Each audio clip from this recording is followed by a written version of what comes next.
So, um, let's start with a bit of background on what is OpenNebula. Okay, so OpenNebula is basically virtualization manager, which means that it's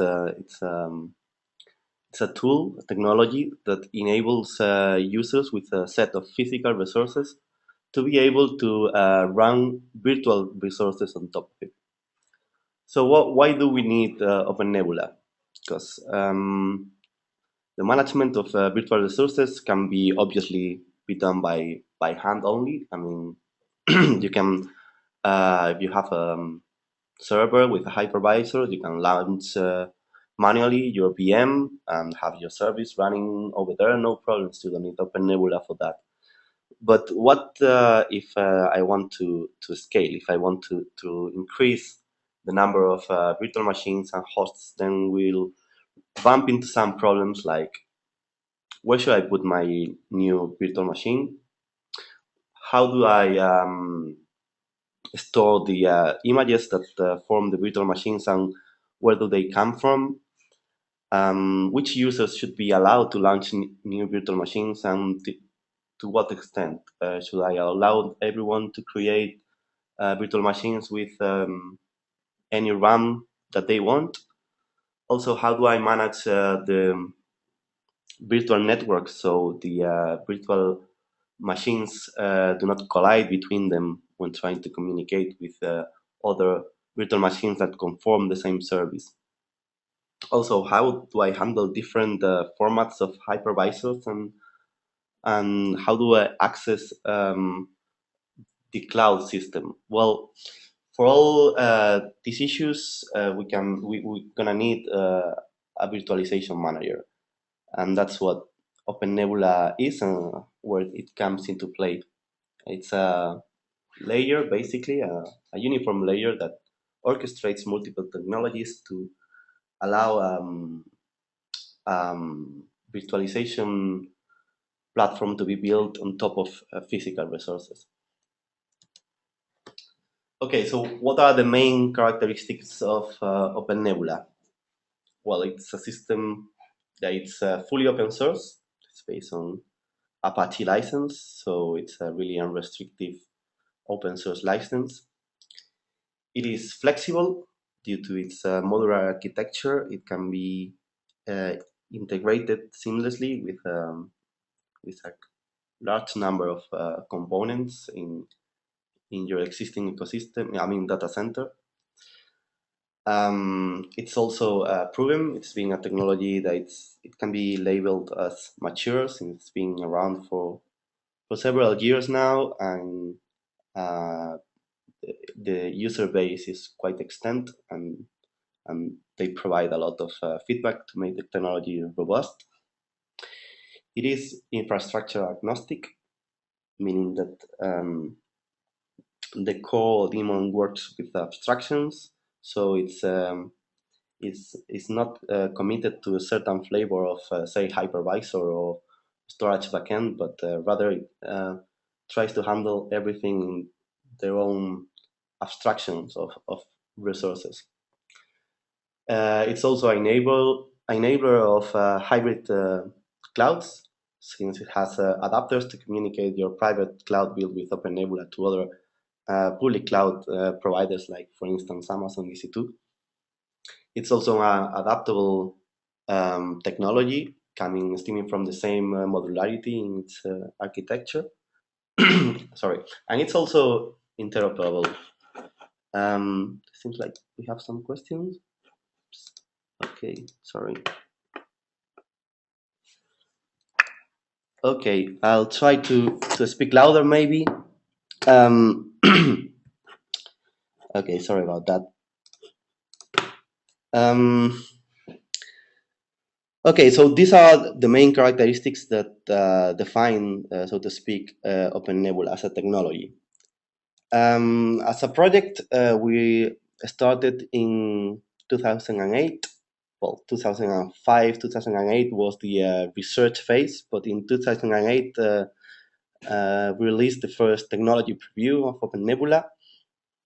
Since then, we've been adjusting the release cycle, so we have now one release each 3 months, roughly. It's been over the lifetime of the project. It's been sorry, I'm gonna dismiss this question. So, oh, okay, lovely. Okay, so yeah, as I was saying, through the lifetime of the project, it's been um, it's been distributed. It's been included in major Linux distributions like, for instance, Ubuntu, Debian, OpenSUSE. This makes it easier to try out OpenNebula.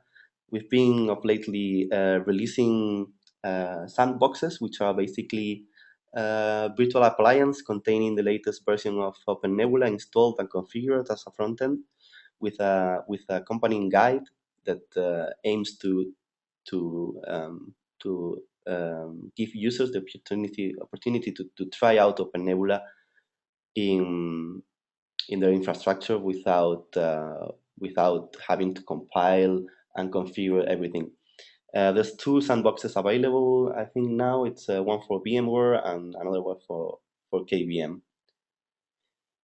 Okay, so this webinar of today, which by the way is the first publicly open Nebula webinar, so thank you for coming and welcome. Okay, so in this webinar we are going to see how Open Nebula can be seen depending on the user or the stakeholder that wants to build a private cloud. So you're going to see what benefits does OpenNebula give to these three different roles, right? First one could be the cloud consumer, which is basically the end user of the cloud. This is basically the guy that wants to run a virtual machine and doesn't care a lot of what's beneath the virtual infrastructure. I mean, the physical details doesn't bother them. It will be so to speak, as the user of a public cloud, for instance, like Amazon EC2. So that's the cloud consumer, but not of a public cloud, obviously, but a private cloud built with OpenNebula. There's also the figure of the cloud provider, which is basically the cloud operator. It's the guy that has a set of physical resources and want to turn them into a virtualization platform, be able to deliver virtual machines to the cloud consumer. So the cloud provider can be seen as the administrator of the cloud. And then we have the figure of the cloud integrator. So the cloud integrator is it's someone that wants to build a cloud product using OpenNebula. So since it's an Apache license, everyone can take OpenNebula and build their own cloud product out of it. And we are going to see in this webinar what are the features and characteristics that make OpenNebula easily integrated with other components in the data center. Okay, so let's start with the cloud consumer perspective. So if I'm a cloud consumer, what would I want to be able to do with my virtual resources? And what does OpenNebula, more importantly, what does OpenNebula give the cloud consumer at the time of using a cloud? Well, he will obviously want to have some kind of storage management. So OpenNebula gives the ability to manage a catalog of images that are going to conform afterwards to a virtual machine. They can be prepared on site previously by maybe the cloud provider or some other users, or the user can upload it directly to the cloud. And there's different types of storage objects. You can have an image representing an operating system, or you can have a data blocks representing basically the data that you want to take out of a virtual machine and make it persistent or discard it afterwards. There's several possibilities here. but that's what the user may get from a cloud, an OpenNebula cloud in terms of storage. In terms of management of virtual machines, it has complete control over the life cycle of a virtual machine. So as opposed to a public cloud interface where you don't have full control over the life cycle, meaning that you cannot decide over aspects that will require you to have a deep knowledge of the physical infrastructure. So, for instance, you won't be able ever to do in something like Amazon EC2 a live migration, but in an OpenNebula system, OpenNebula Cloud, you will be able to, and there's operations provided by OpenNebula that will help you to live migrate or stop, resume your virtual machine, etc. You can also have a template of, a catalog of templates, of VM templates, so you can instantiate it as many times as you want. And you will expect also some means of passing information to your virtual machine at boot time, and that's what we get with contextualization, which is an OpenNebula mechanisms to pass data and also files to the launching virtual machine. Obviously, you will also expect to be able to access your virtual machine even if no network is defined. That's why OpenNebula provides with sorts of means of getting a VNC console to your virtual machine. And if you have a network configured, then you obviously can access it through SSH or remote desktop. You also have, you will also expect to have some sort of accounting information, be able to say how many virtual machines did I run this month, or how many CPU in which hosts, in certain hosts did I consume. Well, this is also available through different APIs and also the Sandstone web interface to the end user. And last but not least, you will expect to have some sort of network management to be able to define a virtual network and attach virtual machines to it, so they are able to communicate between them. You will have, you probably want the chance to get to choose between public or private IP addresses, to be able to set up some firewall rules, so you can define which ports your service has to have open or which ones have to be closed completely. You can obviously have the need and the opportunity to get a fully isolated network, so no other users of the cloud can sniff into your traffic. Those are basically the aspects that a cloud consumer will demand from a cloud. Okay, so aside from the resources that a user can make dispose of, also there's the question of how do I access those resources. So with OpenNebula, you get several choices as well. There's a range of public cloud interfaces that you may want to offer your external cloud consumer, which are basically OCCI, which is the Euro standard of the cloud made by the OpenGrid Forum. On top of this, we have a web interface that is called the OpenNebula Self-Service, which gives access to public users to the OpenNebula cloud. So this access is a public cloud access, meaning that there's no disclosure of the infrastructure details, and the users just work with virtual resources. So basically, it gives you access to your storage catalog, to your compute or virtual machine catalog, and also to your virtual network catalog. And there's also the opportunity to get an Amazon EC2 interface as well in an OpenNebula cloud. So you can access an OpenNebula cloud the same way you would do with the Amazon EC2 service. Sorry about that. Okay, let's remove this somehow.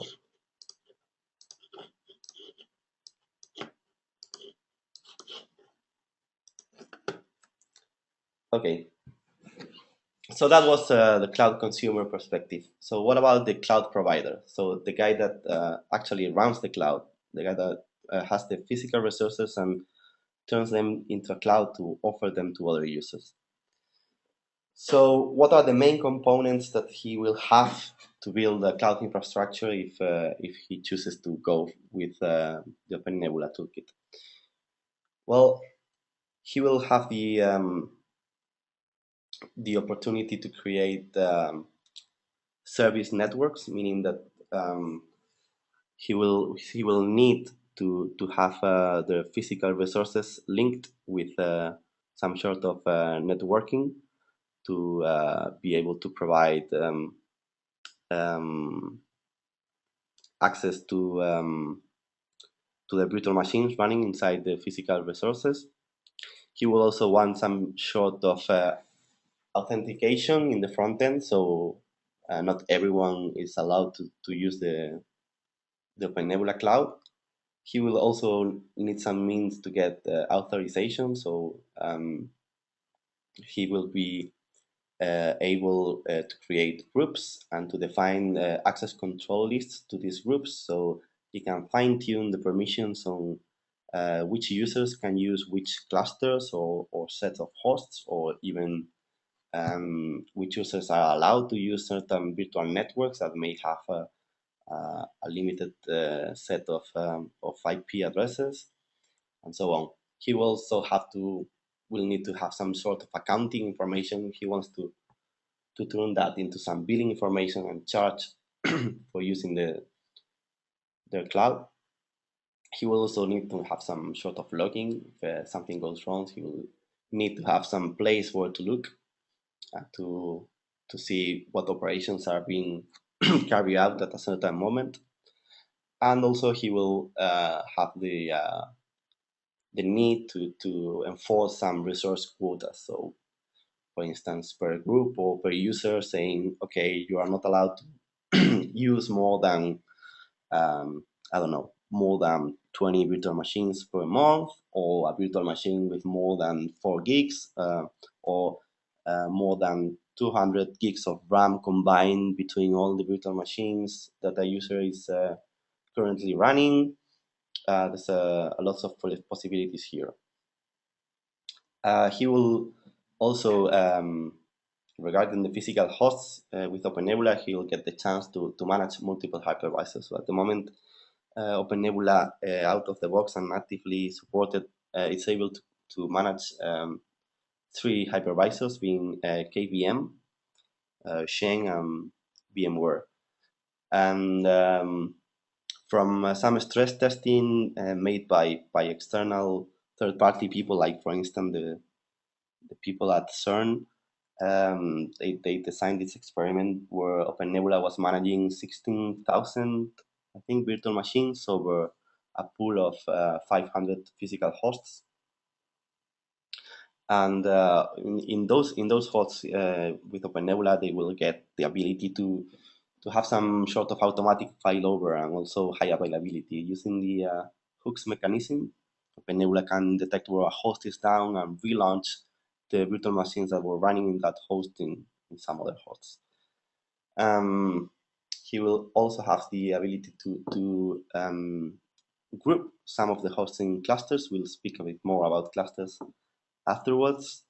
And he will also expect to have some sort of automatic resource allocation. That's where the OpenNebula scheduler comes into play, deciding which one is the best fit, which host is the best fit for a certain virtual machine. Also talking about the storage, the cloud provider may want to have some more than one data store. So data stores can be seen as a repository of images, and the ability to have multiple data stores. It's quite recent in OpenNebula. It's since the last 3.4 version, I think. With this ability, it's now possible to balance input-output operations uh, between different clusters, and you can have heterogeneous configurations where a set of physical hosts are grouped in more homogeneous configurations. Like for instance, I can group in one single cluster all the hosts that has a really good I don't know, InfiniBand connection to certain disk cabinets. So they can be grouped there to be like the fast hosts, and then some others that may be used for, say, testing because they are not so fast. Well, those abilities are present in OpenNebula when you want to build your cloud. Okay, so these are the technologies, basically the technologies, the components we were talking in the last slide. So this is what OpenNebula comes out of the box, the technologies that it can manage. So as we said, OpenNebula can manage up to 3 hypervisors natively, VMware, Sheng, KVM. Speaking of data stores, there's a wide range of basically all the distributed file systems that work in a NFS kind of fashion can be used with OpenNebula. Also, due to the modularity, and basically all the actions are following the principle of keep it as simple as possible. So there's one script, for instance, that is responsible to say copy an image using an NFS backend. Well, that script that is in this case we are talking about a shell script can be easily hacked into to, for instance, instead of copying, we'll make a clone in case of ClusterFS. There's lots of components in the community and the ecosystem to deal with a large range of distributed file systems. Also, if you have a storage attached network, you can take advantage of the ESCSI, for instance, interface, or use some sort of LVM volumes of either fiber channel. Okay, that's for the storage, but also for the ability to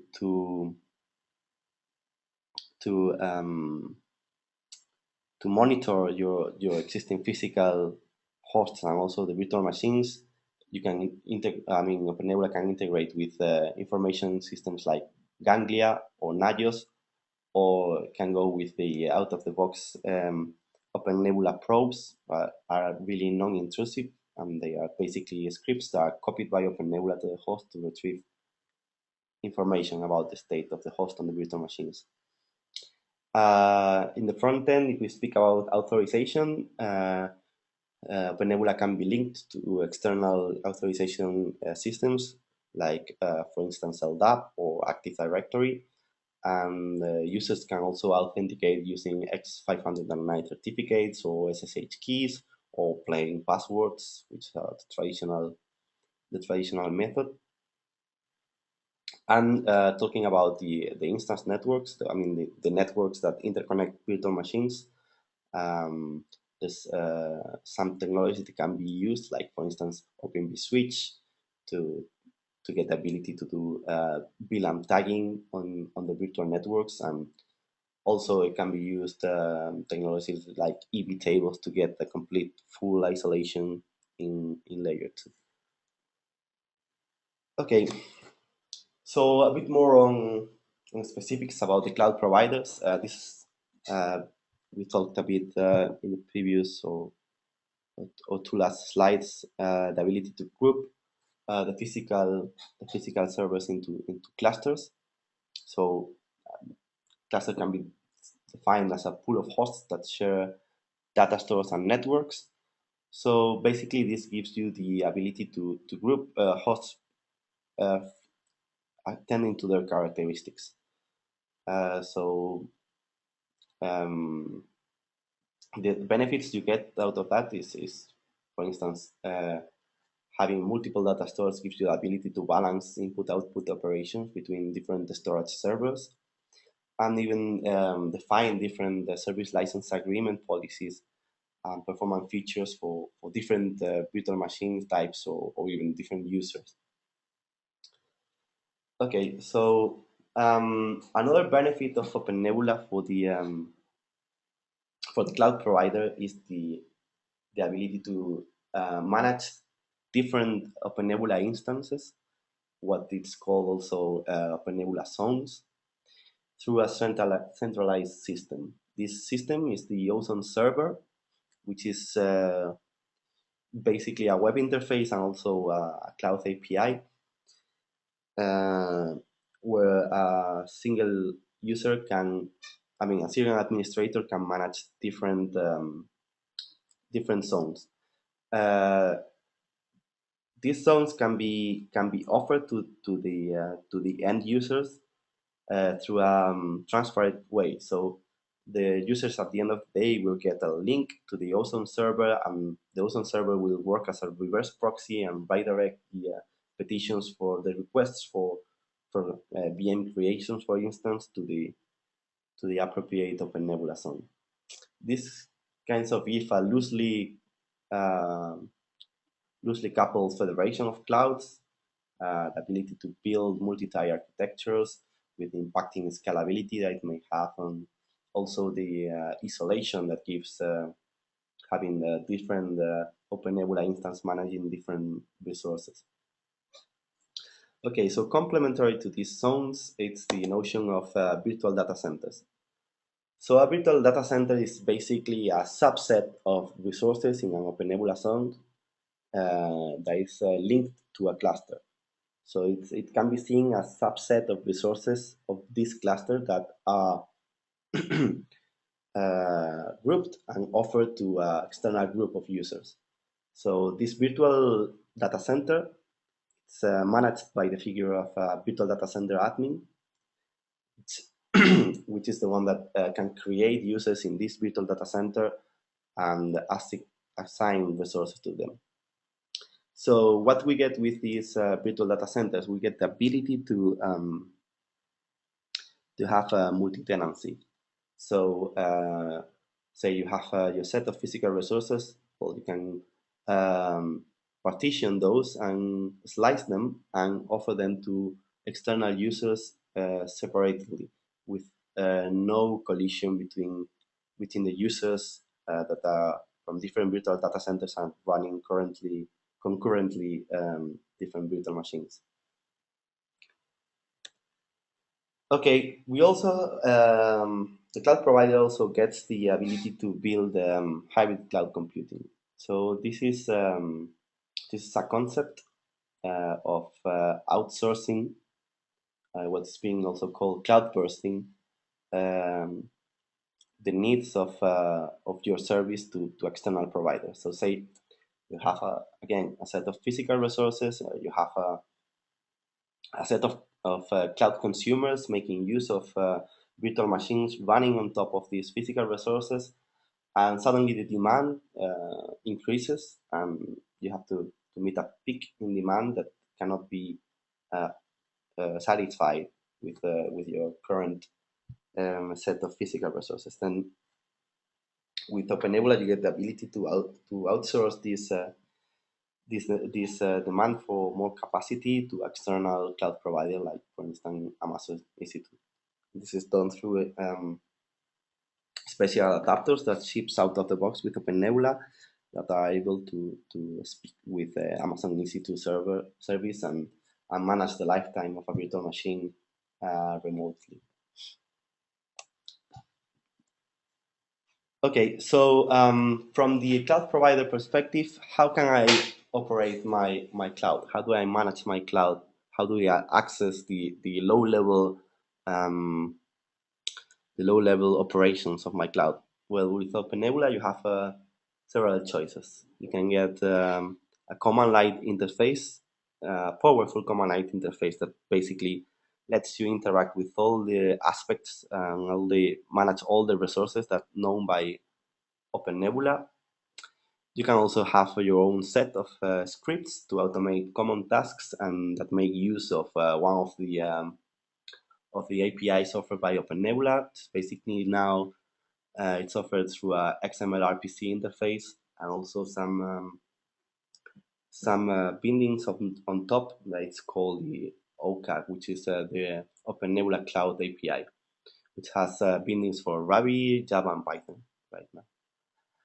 But if you also have the choice to access the OpenNebula Cloud, manage all the aspects of the OpenNebula Cloud, again, not as a cloud consumer, but as a cloud provider, as the administrator of the cloud, you can get hold of the OpenNebula Sandstone and manage all these aspects through a web interface using your browser. Okay, so that was the cloud provider. We've seen the cloud provider and the cloud consumer, and now it's time to check out the cloud integrator. So this is the guy that wants to build a cloud product out of OpenNebula. So we're gonna see the benefits that OpenNebula gives to cloud integrators. So I think the most important one, or at least the one that generates the other benefits, is the architecture of OpenNebula. So we can see here how we have a core, which is a robust process written in C++, which manages all the abstractions with different means to be accessed, like the XML RPC interface or the OCA binding we talked about before. Also the component of the scheduler, that it's a separate process that makes use of this XML RPC interface to calculate the burst allocation possible between the set of VMs that doesn't have yet a host and the set of physical resources, the physical hosts. And underneath this OpenNebula core just works with abstractions and talks with different external drivers. So we have the virtualization driver, for instance, is the one that is in charge of talking with the hypervisor to launch the virtual machine. We have the authorization driver, that is the one that talks with the external authorization server, like for instance LDAP, to tell back to the core if one of the users is authorized to perform certain operation or not. Well, different drivers that at the end of the day are the ones that know how to deal with the technology. These drivers are easily replaceable or developed to meet to be able to interact, to make OpenNebula interact with some other technology that is not currently supported. Okay, so also from the cloud integrator perspective, we have all these aspects that are available using OpenNebula to be able to integrate with different technologies and to build a cloud solution out of based on OpenNebula. So things that you get is to be able to tune the hypervisor interaction. All the interactions are made by small scripts or programs that perform small operations like deploy or stop a virtual machine. So even creating a set of these operations for a new hypervisor is not a difficult task. So if someone wants to build a cloud solution with OpenNebula to manage, I don't know, Oracle VM, then the possibility is there, and it shouldn't be that difficult to achieve. There's also the ability to create cloud products with hybrid configurations, integrated with new information systems to create new monitoring probes to extract all the information. Like for instance, the probes that are available now in OpenNebula handle things like CPU and RAM that is free, but I don't know if anyone can think about maybe monitoring the temperature of the CPU and do some scheduling policies to make OpenNebula just deploy virtual machines in those physical servers which are cooler or hotter or well, whatever. Also, that comes with a a great array of possibilities in terms of managing and integrating different storage solutions to tune the storage operations. As I said before, it would be really easy to make OpenNebula be able to use things like snapshotting certain distributed file systems, which is really interesting to speed up the deployment time of virtual machine and so on. Also, the ability to integrate with external authorizations mechanisms, it's quite useful in the life of a cloud, in the perspective of a cloud integrator. The ability to tune ACLs, um, which are really fine-grained in OpenNebula. You can really tune the permissions of a user, saying things like user can use all these the VMs from this group except for this one, or this virtual network, or this storage, or even all the VMs that are belonging to a particular user. Well, it's a very powerful mechanism. Um, Also, it would be interesting from a cloud integrator perspective to be able to integrate their products with OpenNebula with as much or interfaces as possible. So the ability to communicate with OpenNebula with different ways, it's useful for cloud integrator as well. Also, the ability to integrate it with custom applications to be able to do some billing out of the accounting information that OpenNebula has, or even to create new self-services portal as the self-service one is also interesting for the cloud integrator. So also interesting for the cloud integrator is the ecosystem. The amount of technologies that are now currently supported by OpenNebula is interesting at the time of building cloud products based on OpenNebula. So, for instance, in terms of virtualization drivers, even if they are not completely supported natively by OpenNebula, there's collaboration between C12G and Citrix to create drivers for SendCloud platform. There's also collaborations with Microsoft to build integrated drivers for Hyper-V. There's also collaborations with people from Puppet to create contextualization mechanisms that are more powerful than the ones that comes out of the box. It's also integrated with the OpenStack Swift storage system, and also with technologies to quickly deploy images across a pool of physical hosts, like for instance BitTorrent. That's for the lower end. The lower end. From the upper end, the end where OpenNebula is accessed from, there's integration with a lot of standards like OVF, APIs like VMware vCloud, and well, OCCI, as we talked before. There's also adapters for vClouds, which are a nice way to integrate OpenNebula with a lot of different cloud users or cloud technology users. Okay, so that would be all for today. I invite you to try out OpenNebula, being it in a sandbox, which is basically it's probably the quickest way to try out OpenNebula. And also, I invite you to form part of the community by asking questions or feedback, or even requesting new features in the community mailing list. Okay, so that was all from my side. If you have any questions, I will gladly answer them now.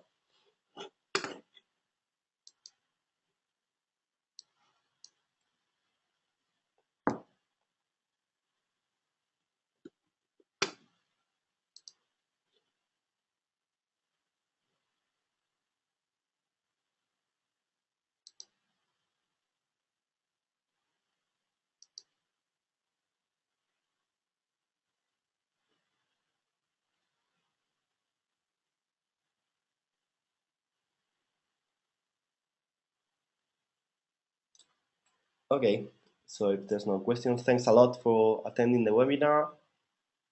Oh, okay. Okay, so that's OpenNebula supports only operating systems like Debian, OpenSUSE, Ubuntu, and Fedora.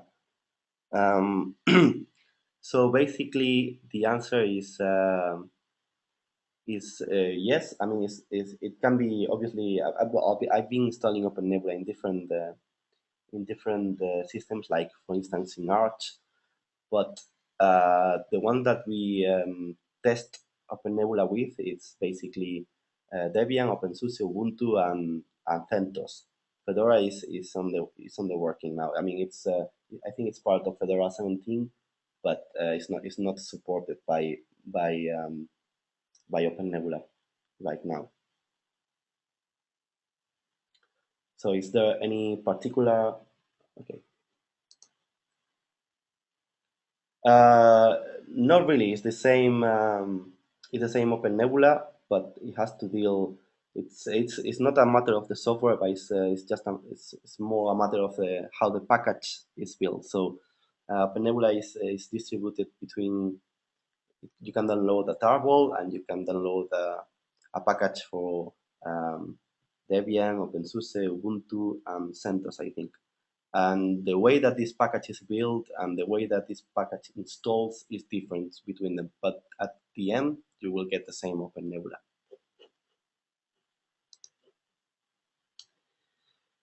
Well, it's an interesting question. It pretty much depends on your needs. I mean, it integrates, Open Nebula integrates with Shane KVM and VMware at the same level. I mean, there's no functionality that is present in one of them that is not present in the others. So I found that KVM is a really good choice in terms of performance and also in terms of price, since it's not like VMware ESX where you have to pay some license. And I also prefer it on top of Shen because the full virtualization that it gives, I think it's performance-wise is better.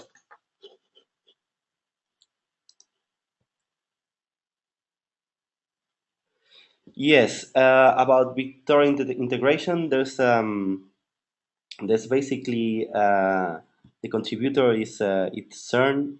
They made this component that it's in the ecosystem. I think it's called something like SSH Tsunami, and I don't remember the name of the BitTorrent one.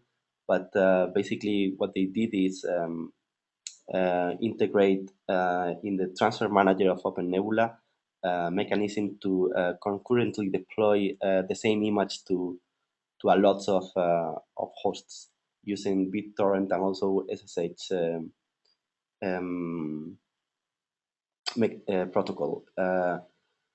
The number of VMs it's the same as I said before. They managed to deploy 16,000 VMs and manage them through OpenNebula. If you go to the ecosystem page in OpenNebula, you will get a feel of sorry, somewhere around community ecosystem, software ecosystem.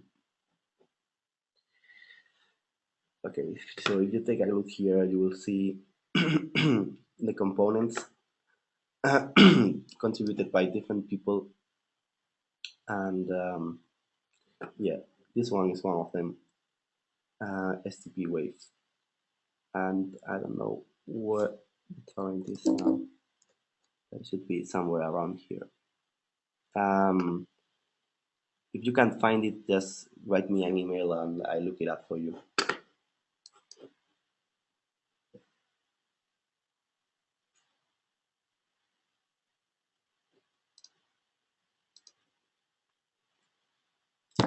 So, what levels of RAID will be supported? So,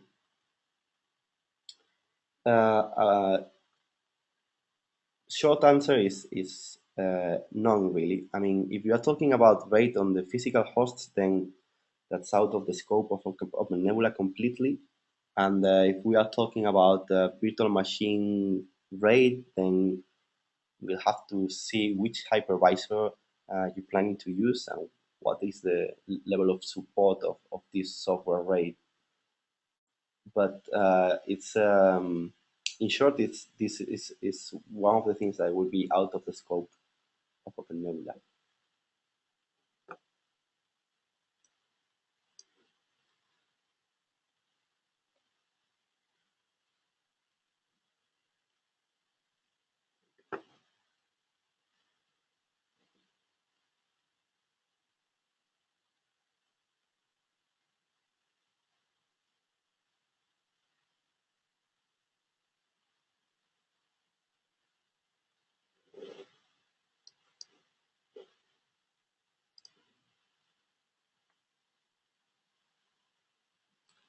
Is there any document to test? You mean any documentation on testing, or I sorry, I don't understand the question.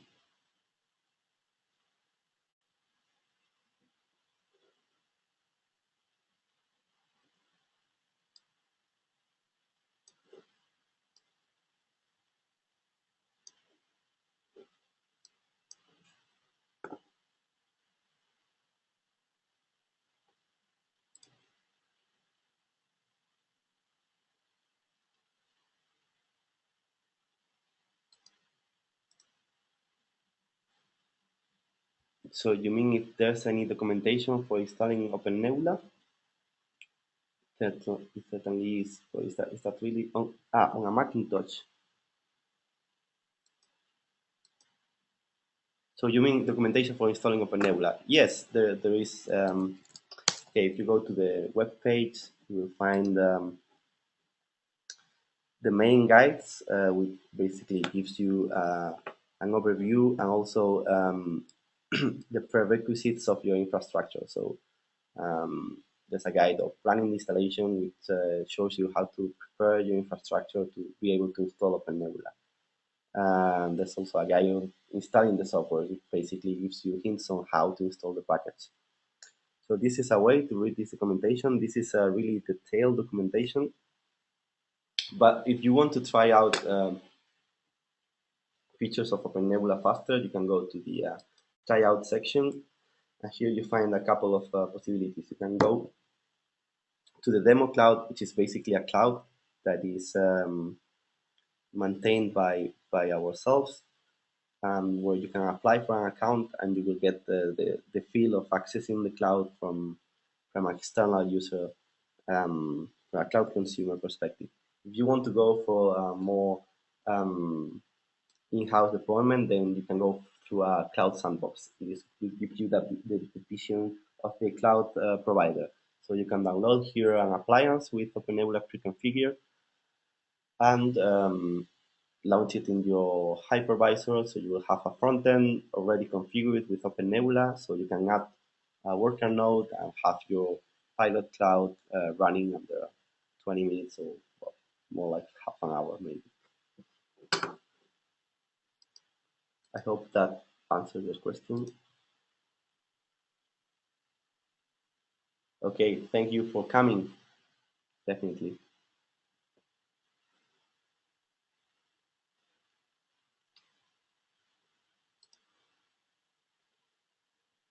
All right, so is there any more questions?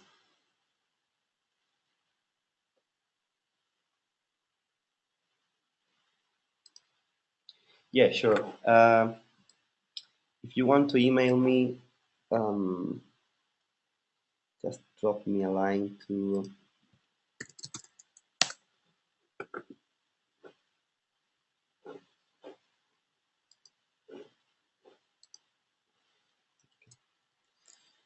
I'll just put it here.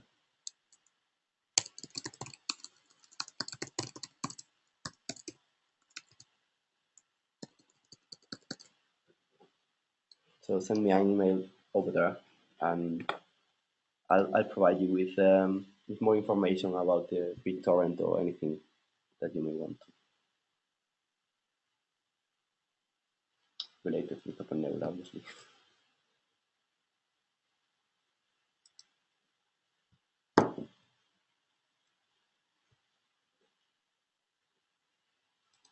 Well, thank you for coming. Okay, is there any more questions?